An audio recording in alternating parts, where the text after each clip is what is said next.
spoke like that hours later, when she woke with the dawn.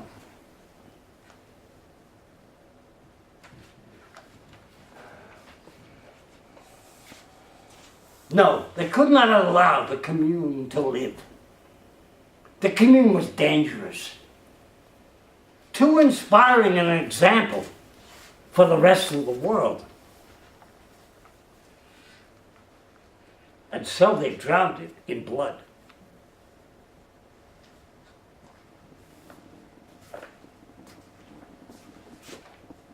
It still happens, does it not?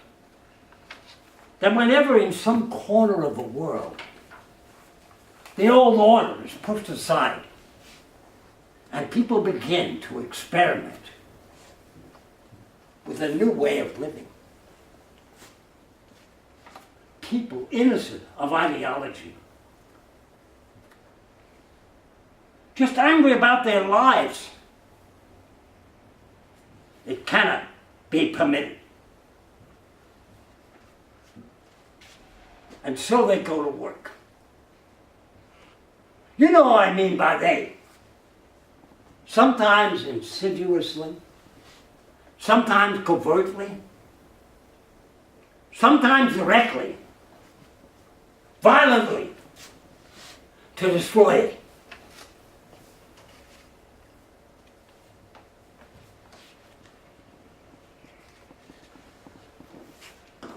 So they keep saying, capitalism has triumphed.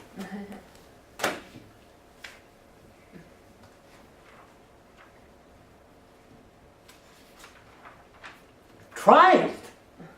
Why? Because the stock market has risen to the sky? And stockholders are even wealthier than before? Triumphed? When 1/4 of American children live in blind dark hovels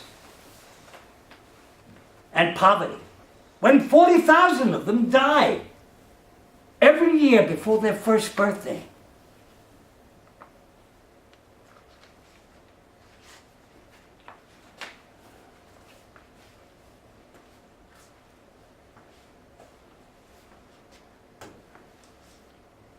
A 100,000 people lined up before dawn for 2,000 jobs.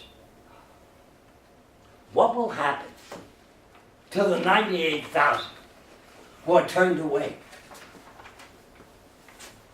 Is that why you're building more prisons? Yes, capitalism has triumphed. But over whom?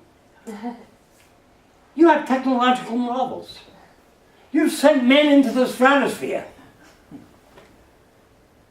But what of the people left on Earth? Why are they so fearful? Why did they turn to drugs and alcohol?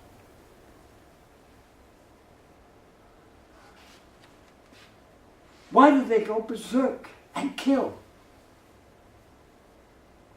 Yes, it's in the newspapers. Your politicians are bloated with pride. The world will now move toward the free enterprise system. So they say. Has everyone become stupid? Really stupid? Don't they know the history of the free enterprise system? When governments did nothing for the people and everything for the rich. When your government gave 100 million acres of land to the railroads, but looked away as Chinese immigrants and Irish immigrants worked 12 hours a day on those railroads and died in the heat and the cold. And when the workers rebelled and went on strike, the government sent in armies to smash them into submission. Why the hell did I write Das Kapital?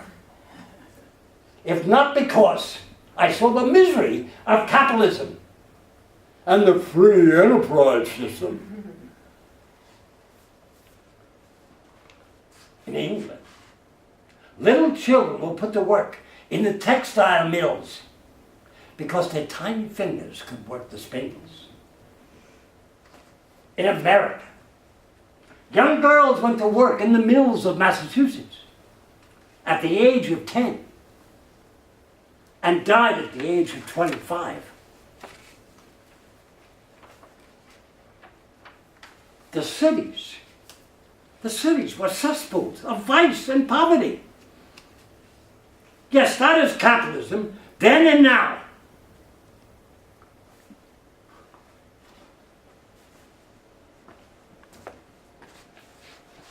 Yes, I see the luxuries advertised in your magazines and on your screens. Yes, all those screens with all those pictures. You see so much and know so little. Doesn't anyone read history? What kind of shit do they teach in the schools these days?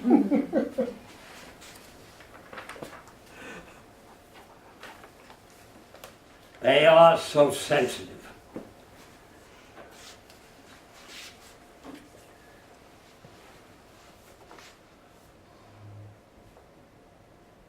I miss Jenny. She would have something to say about all this. I watched her die, sick and miserable at the end.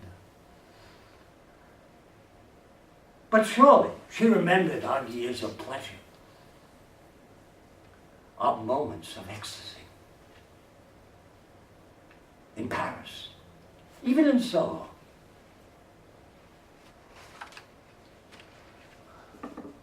I miss my daughters.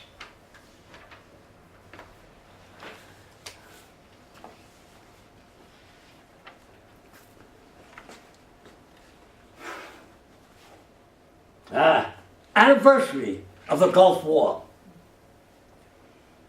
A victory short and sweet. Yes, I know about these short, sweet wars, which leave thousands of corpses littering the fields, and children dying for lack of food and medicine.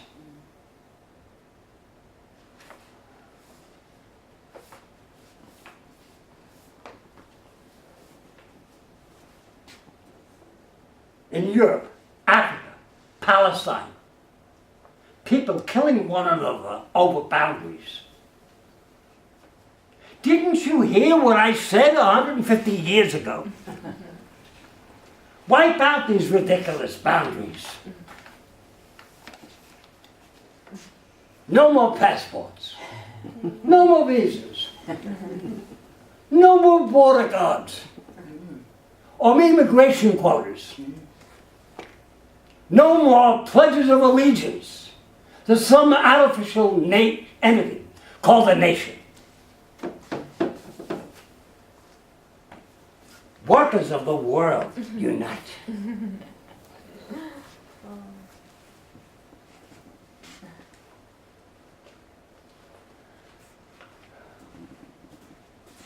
Oh God, my backside is killing me.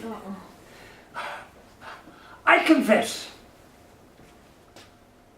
I did not reckon with capitalism's ingenuousness in surviving. I did not imagine that there would be drugs to keep the sick system alive, wars to keep the industries going, to make people crazed with patriotism so they would forget their misery. Religious fanatics promising the masses that Jesus will return. I know Jesus. He's not coming back.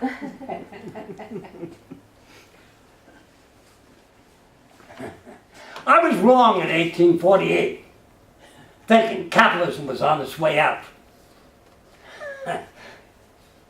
My timing was a bit off. Back by 200 or 300 years. But it will be transformed. All the present systems will be transformed. People are not fools. I remember your President Lincoln saying that you can't fool all the people all the time. Their common sense, their instinct for justice and decency will bring them together.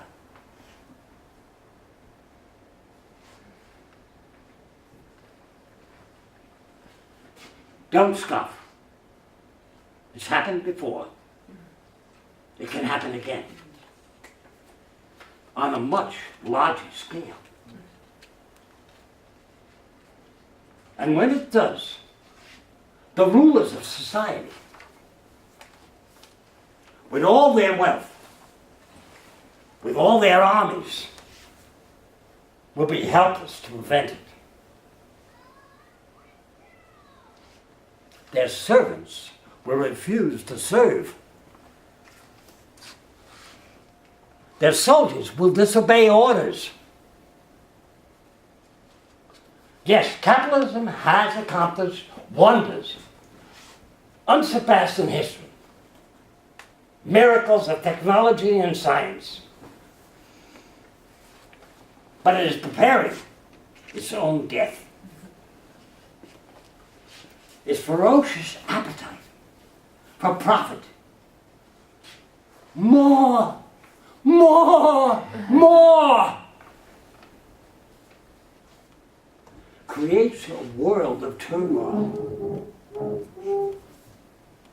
It turns everything. Everything worthwhile. Art. Literature. Music. Beauty itself. Into commodities to be bought and sold. It turns human beings into commodities. And not just the factory worker, but the physician, the scientist,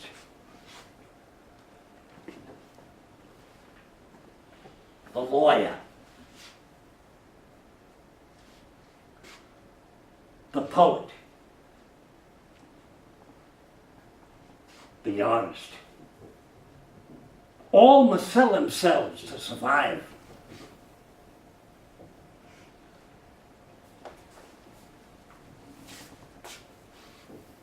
And what will happen when all these people realize that they are all workers, that they have a common enemy, that will join with others in order to fulfill themselves, and not just in their own country, because capitalism needs a world market. Its cry is free trade. Free trade. Because it needs to roam freely everywhere in the globe in order to make more profit. More, more, more. But in doing so, it creates, unwittingly, a world culture. People cross borders as never before in history. Ideas cross borders. Something new is bound to come of this.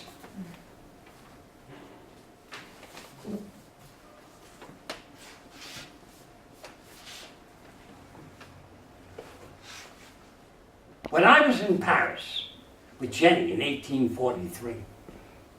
I was 25, and I wrote that in the new industrial system, people are estranged from their work because it is distasteful to them.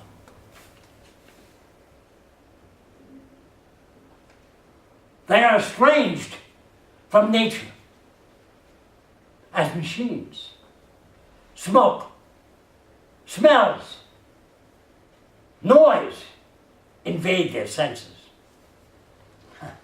Progress, it is called. They are estranged from others because everyone is set against everyone else, scrambling for survival.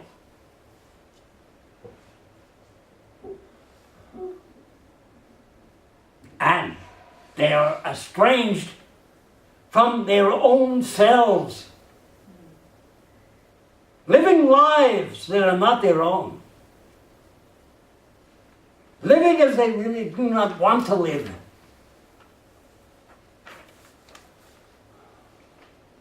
So the good life is possible only in dreams, in fantasy.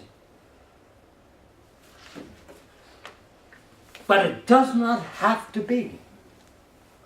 There is still a possibility of choice. Only a possibility, I grant. Nothing is certain. That is now clear. I was too damn certain. Now I know anything can happen.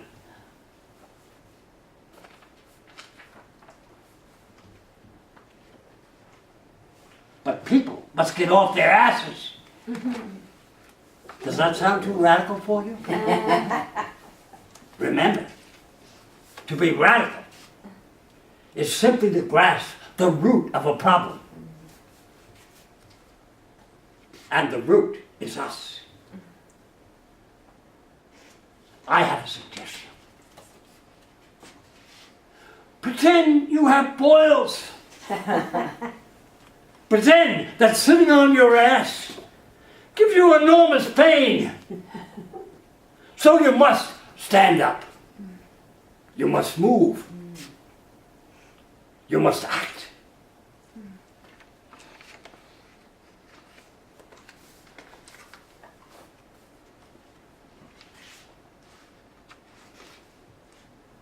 Let's not speak anymore about capitalism, socialism.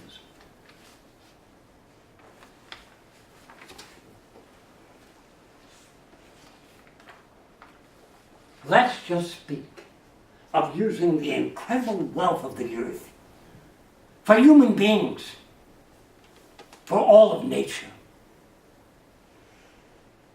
Give people what they need. Food, medicine, clean air, pure water,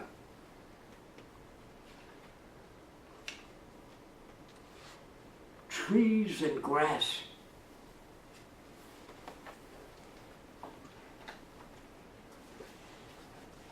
pleasant homes to live in, some hours of work, more hours of leisure. Do not ask who deserves it. Every human being deserves it.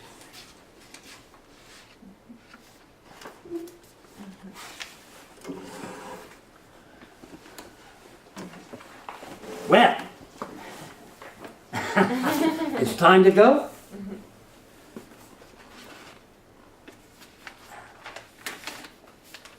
Do you resent my coming back and irritating you? Look at it this way. It is the second coming. Christ couldn't make it. So Marx came. Oh.